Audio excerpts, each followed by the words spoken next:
domain. Chapter 12. Council of War. There was a great rush of feet across the deck. I could hear people tumbling up from the cabin and the forecastle, and, slipping in an instant outside my barrel, I dived behind the foresail, made a double towards the stern, and came out upon the open deck in time to join Hunter and Dr. Livesey in the rush for the weather bow. There all hands were already congregated. A belt of fog had lifted almost simultaneously with the appearance of the moon. Away to the southwest of us we saw two low hills, about a couple of miles apart, and rising behind one of them a third and higher hill, whose peak was still buried in the fog. All three seemed sharp and conical in figure. So much I saw, almost in a dream, for I had not yet recovered from my horrid fear of a minute or two before. And then I heard the voice of Captain Smollett issuing orders. The Hispaniola was laid a couple of points nearer the wind, and now sailed a course that would just clear the island on the east. "And now, men," said the captain, when all was sheeted home, "has any one of you ever seen that land ahead?" "I have, sir," said Silver. "I've watered there with a trader I was cook in." "The anchorage is on the south, behind an islet, I fancy?" asked the captain. "Yes, sir. Skeleton Island, they calls it. It were a main place for pirates once, and a hand we had on board knowed all their names for it. That hill to the nor'ard they calls the foremast hill. There are 3 hills in a row running south'ard, fore, main, and mizzen, sir. But the main, that's the big un with the cloud on it, they usually calls the Spyglass, by reason of a lookout they kept when they was in the anchorage cleaning. For it's there they cleaned their ships, sir, asking your pardon." "I have a chart here," says Captain Smollett. "See if that's the place." Long John's eyes burned in his head as he took the chart, but by the fresh look of the paper I knew he was doomed to disappointment. This was not the map we found in Billy Bones' chest, but an accurate copy, complete in all things, names and heights and soundings, with the single exception of the red crosses and the written notes. Sharp as must have been his annoyance, Silver had the strength of mind to hide it. "Yes, sir," said he, "this is the spot to be sure, and very prettily drawed out. Who might have done that, I wonder? The pirates were too ignorant, I reckon. Aye, here it is, Captain Kidd's anchorage, just the name my shipmate called it. There's a strong current runs along the south, and then away nor'ard up the west coast. Right you was, sir," says he, "to haul your wind and keep the weather of the island, leastways if such was your intention as to enter and careen, and there ain't no better place for that in these waters." "Thank you, my man," says Captain Smollett. "I'll ask you later on to give us a help. You may go." I was surprised at the coolness with which John avowed his knowledge of the island, and I own I was half frightened when I saw him drawing nearer to myself. He did not know, to be sure, that I had overheard his counsel from the apple barrel, and yet I had by this time taken such a horror of his cruelty, duplicity, and power, that I could scarce conceal a shudder when he laid his hand upon my arm. "Ah," says he, "this here is a sweet spot, this island, a sweet spot for a lad to get ashore on. You'll bathe, and you'll climb trees, and you'll hunt goats, you will, and you'll get aloft on them hills like a goat yourself. Why, it makes me young again. I was going to forget my timber leg, I was. It's a pleasant thing to be young, and have 10 toes, and you may lay to that. When you want to go a bit of exploring, you just ask old John, and he'll put up a snack for you to take along." And clapping me in the friendliest way upon the shoulder, he hobbled forward and went below. Captain Smollett, the squire, and Dr. Livesey were talking together on the quarter-deck, and, anxious as I was to tell them my story, I durst not interrupt them openly. While I was still casting about in my thoughts to find some probable excuse, Dr. Livesey called me to his side. He had left his pipe below, and, being a slave to tobacco, had meant that I should fetch it, but as soon as I was near enough to speak, and not to be overheard, I broke out immediately. "Doctor, let me speak.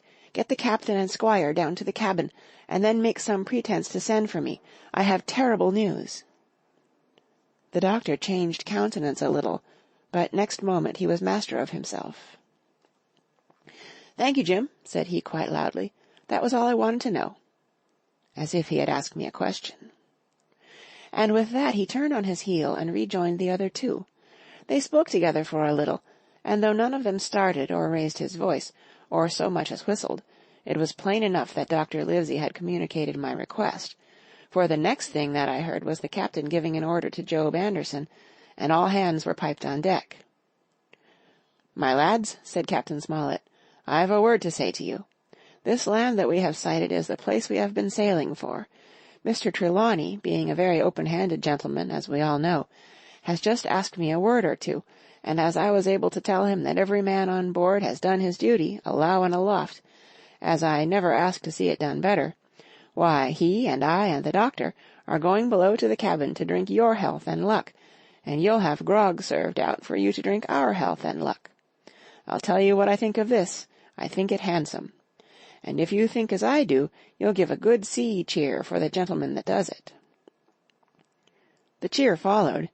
That was a matter of course, but it rang out so full and hearty that I confess I could hardly believe these same men were plotting for our blood. "One more cheer for Captain Smollett," cried Long John, when the first had subsided. And this also was given with a will. On top of that the three gentlemen went below, and not long after word was sent forward that Jim Hawkins was wanted in the cabin. I found them all three seated round the table, a bottle of Spanish wine and some raisins before them, and the doctor smoking away with his wig on his lap, and that, I knew, was a sign that he was agitated. The stern window was open, for it was a warm night, and you could see the moon shining behind on the ship's wake. "Now, Hawkins," said the squire, "you have something to say. Speak up." I did as I was bid, and as short as I could make it, told the whole details of Silver's conversation. Nobody interrupted me till I was done, nor did any one of the three of them make so much as a movement, but they kept their eyes upon my face from first to last. "Jim," said Dr. Livesey, "take a seat." And they made me sit down at table beside them, poured me out a glass of wine, filled my hands with raisins, and all three, one after the other, and each with a bow, drank my good health and their service to me, for my luck and courage. "Now, Captain," said the squire, "you were right, and I was wrong. I own myself an ass, and I await your orders." "No more an ass than I, sir," returned the captain. "I never heard of a crew that meant to mutiny but what showed signs before, for any man that had an eye in his head to see the mischief and take steps according. But this crew," he added, "beats me." "Captain," said the doctor, "with your permission, that's Silver, a very remarkable man." "He'd look remarkably well from a yardarm, sir," returned the captain, "but this is talk. This don't lead to anything. I see 3 or 4 points, and with Mr. Trelawney's permission I'll name them." "You, sir, are the captain. It is for you to speak," says Mr. Trelawney grandly. "First point," began Mr. Smollett. "We must go on, because we can't turn back. If I gave the word to go about, they would rise at once. Second point, we have time before us, at least until this treasure's found. Third point, there are faithful hands. Now, sir, it's got to come to blows sooner or later, and what I propose is to take time by the forelock, as the saying is, and come to blows some fine day when they least expect it. We can count, I take it, on your own home servants, Mr. Trelawney?" "As upon myself," declared the squire. 3, reckoned the captain. "Ourselves make 7, counting Hawkins here. Now, about the honest hands." "Most likely Trelawney's own men," said the doctor, "those he had picked up for himself before he lit on Silver." "Nay," replied the squire, "Hands was one of mine." "I did think I could have trusted Hands," added the captain. "And to think that they're all Englishmen," broke out the squire. "Sir, I could find it in my heart to blow the ship up." "Well, gentlemen," said the captain, "the best that I can say is not much. We must lay to, if you please, and keep a bright lookout. It's trying on a man, I know. It would be pleasanter to come to blows, but there's no help for it till we know our men. Lay to and whistle for a wind, that's my view." "Jim here," said the doctor, "can help us more than anyone. The men are not shy with him, and Jim is a noticing lad." "Hawkins, I put prodigious faith in you," added the Squire. I began to feel pretty desperate at this, for I felt altogether helpless, and yet by an odd train of circumstances it was indeed through me that safety came. In the meantime, talk as we pleased, there were only 7 out of the 26 on whom we knew we could rely, and out of these 7 one was a boy, so that the grown men on our side were 6 to their 19. End of chapter 12. Read by Kara Schallenberg, www.kray.org, on Friday, September 11th, 2015, in El Sobrante, California.